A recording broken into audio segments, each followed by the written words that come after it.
আমার প্রাণপ্রিয় শিক্ষার্থীবৃন্দ, আন্তরিক শুভেচ্ছা রইল তোমাদের প্রতি। আজকে দেখো আমি প্রেজেন্ট ইনডিফিনিট টেন্স গুলাকে কি হিসাবে নেগেটিভ করতে হয় সেটা নিয়ে আলোচনা করব। আলোচনার পূর্বে আমরা জানতে হবে প্রেজেন্ট ইনডিফিনিট টেন্স আমরা চিনব কি হিসাবে। প্রেজেন্ট ইনডিফিনিট টেন্স চিনার উপায় হচ্ছে সাবজেক্টের পরে ভার্বের কন্ডিশন দেখে আমরা প্রেজেন্ট ইনডিফিনিট টেন্স চিহ্নিত করব।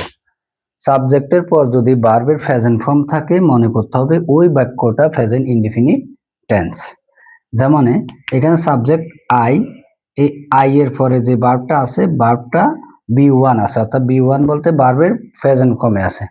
ভার্বের প্রেজেন্ট ফর্মে থাকলে মনে করতে হবে এটা প্রেজেন্ট ইনডিফিনিট টেন্স। এই ধরনের প্রেজেন্ট ইনডিফিনিট টেন্সকে নেগেটিভ করতে হলে কি লাগবে? সাবজেক্টের পর ডোন্ট অথবা ডাজন্ট বসাতে হবে। এখন যেহেতু এখানে দুইটা ওয়ার্ড দিয়েছি, একটা ডোন্ট আর একটা ডাজন্ট, তোমাদেরকে মনে রাখতে হবে ডাজন্ট বসবে কখন আর ডোন্ট কখন বসবে। যখন ভার্বের সাথে অ্যাজ বা ইয়েস দেখবা তোমরা তখন ডাজন্ট বসাবা, আর ভার্বের সাথে যখন অ্যাজ বা ইয়েস থাকবে না তখন তোমরা ডোন্ট বসাবা। তাহলে নিঃসন্দেহে তোমরা বুঝতে পেরেছো। তো এই ভার্বের মধ্যে ভার্বের সাথে কি অ্যাজ বা ইয়েস আছে? নাই। যেহেতু নাই সেহেতু আমরা ডোন্ট বসাবো। তবে তোমাদেরকে খেয়াল রাখতে হবে আর একটা ওয়ার্ডকে বিপরীত করতে হবে। নেগেটিভ করবা আর একটা ওয়ার্ডকে কি করতে হবে? বিপরীত করতে হবে। সেটা যে কোনো ওয়ার্ড হবে হোক, এটা একটা অ্যাফার্মেটিভ ওয়ার্ডকে নেগেটিভ ওয়ার্ডে পরিণত করলেই হবে। দেখো আমরা এই বাক্যটা করতেছি সাবজেক্ট আই, যেহেতু এটা প্রেজেন্ট ইনডিফিনিট টেন্স তাহলে ডোন্ট বা ডাজন্ট দিয়ে করতে হবে। যেহেতু এই ভার্বের সাথে অ্যাজ বা ইয়েস নাই তাহলে আমরা ডোন্ট দিয়ে করব। তাহলে সাবজেক্টের পরে ডোন্ট আর একটা ওয়ার্ডকে বিপরীত করতে হবে। এখন এখানে লাইককে আমরা যদি হেট লিখি তাহলে একটা ওয়ার্ড বিপরীত হয়ে গেল। হেট লিখি তাহলে I don't hate my mother very much. তারপর দেখো আরেকটা বাক্য, এই বাক্যটা প্রেজেন্ট ইনডিফিনিট আমরা চিনব হিসাবে, যেহেতু এখানে ওল্ড ম্যান এটা হচ্ছে সাবজেক্ট আর ফরগেট এটা হচ্ছে ভার্ব, ভার্ব বি1 এটা ভার্বের প্রেজেন্ট ফর্ম। তাহলে নিঃসন্দেহে এই বাক্যটা কোন টেন্স? নিঃসন্দেহে এই বাক্যটা এই প্রেজেন্ট ইনডিফিনিট টেন্স।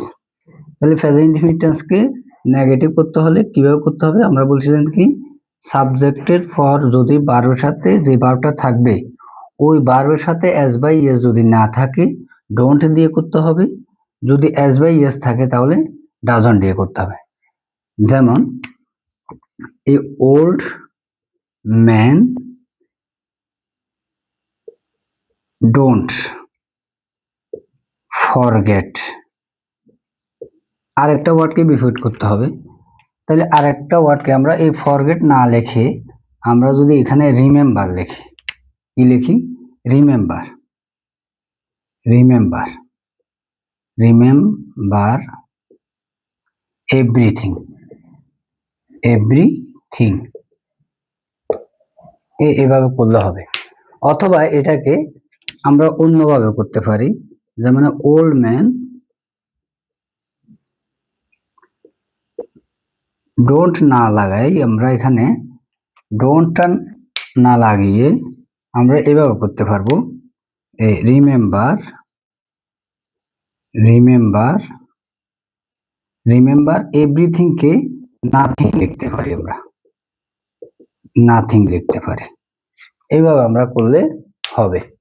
মানে বৃদ্ধ মানুষেরা কিছু মানে স্মরণ করতে পারে না, এই ধরনের কিছু স্মরণ করতে পারে না, তা মনে রাখতে পারে না, এই ধরনের। তাহলে এখানে এই বৃদ্ধ মানুষেরা কিছুই মনে রাখতে পারে না, এই ধরনের বাক্য। তাহলে আমরা এই প্রেজেন্ট ইনডিফিনিট টেন্স যদি হয় তাহলে আমরা কি দিয়ে করব? ডোন্ট বা ডাজন্ট দিয়ে। আরেকটা জিনিস লক্ষ্য রাখো, এখানে যদি আমরা যদি আই না দিয়ে যদি হি দিই তখন এখানে লাইকস হবে, লাইকস হবে। এখানে আমরা হিজ লিখবো তখন, তখন আবার এখানে ডোন্ট লিখলে হবে না, তখন লিখতে হবে ডাজন্ট, তখন লিখতে হবে ডাজন্ট, এটা মনে রাখতে হবে। তখন লিখতে হবে ডাজন্ট, এটা মনে রাখতে হবে। অর্থাৎ তাহলে আমরা কি বুঝলাম, সাবজেক্টের পর যদি ভার্বের সাথে এস বাই এস দেখা যায় তাহলে ডাজন্ট দিয়ে করব নেগেটিভ, আর যদি এস বাই এস না দেখা যায় তাহলে আমরা ডোন্ট দিয়ে করব। আর একটা ওয়ার্ডকে বিপরীত করতে হবে,